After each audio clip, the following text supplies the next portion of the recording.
The football world is an unpredictable world, a situation where one thing happens today and the other and that thing happens. In the current transfer window, we have winners and losers. Talking about winners and losers, a lot of stuff are happening in transfer deadline day. You have players going in and some have their contracts being destroyed or thrown out of the window, and some has theirs in a stalemate. I'm talking about winners and losers. Remember the case of Alexander Isak and Newcastle. At the point it appears as if there is a deadlock and it's never going to happen. But somehow the Magpies have their way in asking for the asking price, even though they stock on £150 million. But somehow they've been able to make a striker, and now that makes a way for Alexander Isak to go to Anfield. And so Alexander Isak is now a red.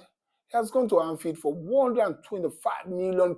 That's a staggering British record for any player. We thought when we saw £116.5 million for Florian Wirtz, that's going to be the end. But somehow, Alexander Isak have been able to break the record. He's going to be turning 26 in a fortnight. And so that's a remarkable one. But somehow the deal of McGahey to Liverpool seems to be either on the topsy-turvy. But if that goes through for 21.7 million pounds, it means that Liverpool have ended up spending a net figure of 450 million pounds for the current transfer market. And that's a staggering amount for any club side to spend. Well, it is what it is. They are looking at ensuring that there's some sense of formidability in the current league season, and they want to take everything that is they are able to win this season. And somehow Harvey Elliott will be going across to Aston Villa on loan. So talking about winners and losers, you remember, said Chelsea are making the best bargain of the transfer market. They spend money, but somehow they are making a lot of fun coming in. Nicholas Jackson was on the verge of signing for Bayern Munich on loan, but when the injury of Delap came up, they decided to call off that deal. But somehow they got their antics talking and said, look, this is the best deal for Nicholas Jackson. Having met the sum of 16.5 million on loan is the most expensive loan deal you've ever had. You were going to Bayern Munich in Germany from Chelsea. I think that's a good one for Nicholas Jackson, especially when you see how on the pecking order he has come short of having a good playing opportunity for Chelsea. And Chelsea did not stop there. They also had the idea of also selling Tyreek George. You remember Tyreek George? If you remember the Conference League, it was a regular face for Chelsea during the Conference League competition, which they eventually won. And so he was going across to Fulham for the sum of 21.7 million. That is a remarkable amount, or 22 million pounds. That's a remarkable amount for a player that's homegrown, is an academy player. It's a remarkable amount to make. And he even played in their recent match, and he did play well. So I'm sure going to Fulham will give him an opportunity of playing regularly. Talking about winners and losers. United eventually lost some good amount of money for allowing Anthony to play for Real Sociedad because he's going for a lesser amount compared to the amount that we're looking at for.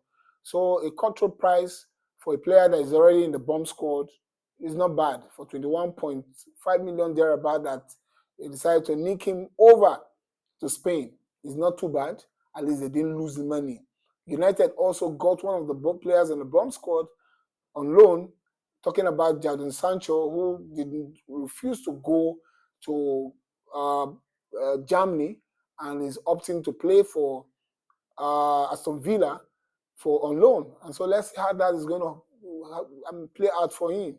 And so United also nicked the signature of Serge Lemens from Royal Antwerp of Belgium. That's a goalkeeper that we spoke about. I think he's about 19-year-old, but very formidable, very good playing with the feet. And let's see how that is going to help solve the goalkeeping position challenge for United, especially when they had issues with Breyinda, flattering with set pieces, and comical Onana. I think the arrival of Serge Lemans is really going to help United. One of the winners also of the transfer market is Yoni Wissa, who played for Brentford. At the point, he stood his ground and said he's not going to turn up for training, not going to play for them until they allow him have his way. Eventually, he has his way. He's going to be playing for the Magpies. And so he's going to be a plus for the Magpie team, especially with the direct way that they play. And Wissa is a player that is always playing direct when he has the ball on his feet. So that is going to be a plus for the Magpies. And also, Man City has been able to nick the signature of Donnarumma from PSG. And you see the way Donnarumma left PSG is not on a good note, but somehow they've been able to strike a deal. He's going to be a citizen player. And Tottenham are going to nick the signature of Kolo Muani on loan in order to help them out, especially in the attacking force. While Wolves that sold most of their players this season have been able to nick the signature of a Nigerian player from Gent, and his name is Tolu Arokodare for £24 million. Tolu Arokodare is going to look at the ways he's going to use to prove his mettle here at the English Premier League. It's not going to be an easy one for him. But for a striker coming for that amount from Ghent of Belgium, I don't think he's a player you should take so lightly, because he's really going to come here to prove his mettle. And Emiliano Martinez of Aston Villa is on his way to Galatasaray. If everything works the way he's expecting, he's going to be on his way to Galatasaray, especially with the way he's not been having it easy with Unai Emery. So on this edition of the show, we still also want you to understand that Chelsea aren't ending their signing. They got Facundo Bonate, a player that I like so much. He plays for Brighton and is going to be going on loan to Chelsea. Chelsea are not stopping at doing anything. They spend money, but they earn money because they are very smart in the way they do carry out their transfer business. I think they are the most intelligent side when it comes to selling players and spending money also. Because see, they sold players and they've been able to sell an academy player for that amount. So when you see the way they're going to be balancing their PSR rules and their books is going to be in order, despite the fact that they were caught napping recently. And so you also have a remarkable player in Murphy Akonji to leave the citizens and will be going to Italy to play for Inter Milan. So let's see how it's going to be. There is more to come in the transfer market.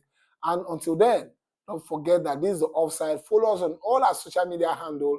As we come your way again, just keep your eyes tight. Just keep your tab tight on this channel, because we're going to be giving you the news on Maguire, if the transfer goes or not. But somehow he's on his way to Liverpool. But somehow there's something that might scuttle it. We don't know, but we're still watching out. And so keep watching this channel. And to come your way again, it is the Offside.